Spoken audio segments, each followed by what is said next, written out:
አሰላሙ አለይኩም ወራህመቱላሂ ወበረካቱ። ውድና የተከበራችሁ የቻናሌ ቤተሰቦች ኢሳምና ኢክራም በምን እንደተለያዩ ለብዙዎቻችን ጥያቄ ነበር፣ ግን ዛሬ መልሱን ታገኛላችሁ። እና ደግሞ በጣም ገራሚ የሆነ ከአንድ ቲክቶከር የማይጠበቅ ንግግር ይናገራልና ዛሬ እሱን እጋብዛችኋለሁ። አብራችሁን ቆዩ። ቪዲዮን ላይክ አድርጉ፣ ሼር አድርጉላችሁ። በቲክቶክ ዙሪያ ያለውን አስተያየት በደንብ ለወጣቱ የሚጠቅም ሀሳብ ሰጥቷል ኢሳም።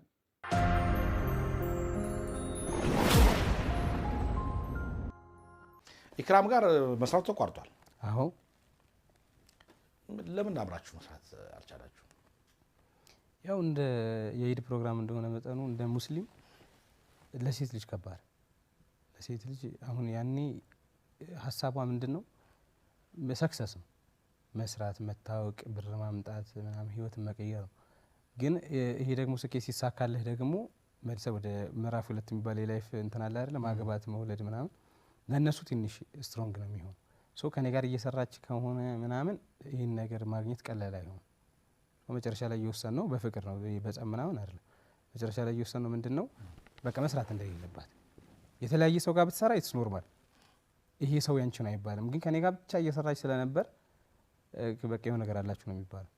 ሶ ለሷ ለማግባት እንዳይቸግራት በሚል እንጂ ቫይራል ቀንሱ ሰው ተወዳጅነቱን አተን ምናምን አይደለም። በቃ ሆነ በየራሳችን መሮጥ ነበረብን። አልহামዱሊላህ በጣም አሪፍ ነው።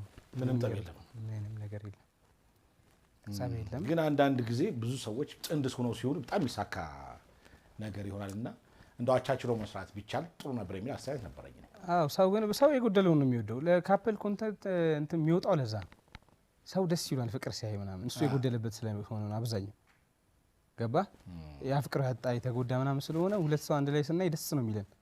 እኔም አሁን ካፕሎች ሲመጡ ፈገግ ብለን ቪዲዮ የምታየው ከዛ አንጻር ነው። ግን ደግሞ ፐርሰናል ላይፍ ላይ ደግሞ በጣም ዳሜጅ አለው። ለዛ ነው እንጂ እኔም ደስ ይለኛል አብረን አይደለ? በቀላሉ ቫይራል መውጣት እየቻለ ሁለት የሚታወቁ ሰዎች አንድ ላይ ሲሰሩ ቀላል ነው ለቫይራልነቱ። ግን አሁን ዝም ብለህ ከአንድ ሰውም ከምናምን ስትሰራ ትንሽ ይከብዳል። አይዲያ ይወስናል ምናምን። አሁን በጣም ብዙ ቪዲዮ ጭናላል። አዎ አይደል? ከዛ በኋላ አይ እንደው አጠቃላይ በአንተ አካውንት በኢሳም አካውንት አጠቃው ምንም አለ ብዙ ቪዲዮ ሁሉም ሰርዘ አንዱ ብቻ ይቅር ቢባል የትኛውን ትመርጣለህ? ያሁኑን እመርጠዋለሁ። ቅድም መጨረሻ ላይ ያየነው ያው ነው መኪናው። አንድ የራሴ ሀሳብ ነው፣ ሁለት ደግሞ አሪፍ ቪው ነው ተመልካች፣ ሶስት ደግሞ አብራኝ የሰራችው ልጅ በጣም መልካም ሰው ናት። እሷም አርቲስት ናት፣ ግን ተዋናይ ናት፣ ግን በጣም አሪፍ ናት። ለኔም በቃ አሪፍ የምትመላት ሰው ናት። ሁለተኛው አልወደውም። ሁለተኛው ደግሞ የመጀመሪያ መሰረዘው ቪዲዮ ነው። ብዙ ነገራቶችን ያበላሽቶብናል፣ በእኔ ብቻ ሳይሆን በእሷም ጭምር። ይህ ቪዲዮና እንትን ማለት አይ እሱ አይደለም ምን አንደኛ ሁለተኛ የምታስቀሩት የትኛው ቪዲዮ ነው ካለ ከሰራ ሁለተኛ ማስቀረው የቱን ነው የሚሆነው? ካላያቸው ካላስታውሳቸው እና አሁን ቲክቶክ የወጣቶቹን ባህል እየለወጠ ነው ታስባለህ? አጠቃላይ አሁን ያለው ያኗኗር ዘይቤ አመለካከት በደንብ እየቀየረው እየቀየሩ ሳይሆን ቀይሮታል ሰው። ይሄ በፊት ትዝ የሚል ከሆነ አሁን በእናንተ ጊዜ ታውቀዋለህ፣ ፓፓራዚ ምናምን ስለሚነግረን ስለ እነ ቤካም እነ ሮናልዶ ምናምን ነበርኩ።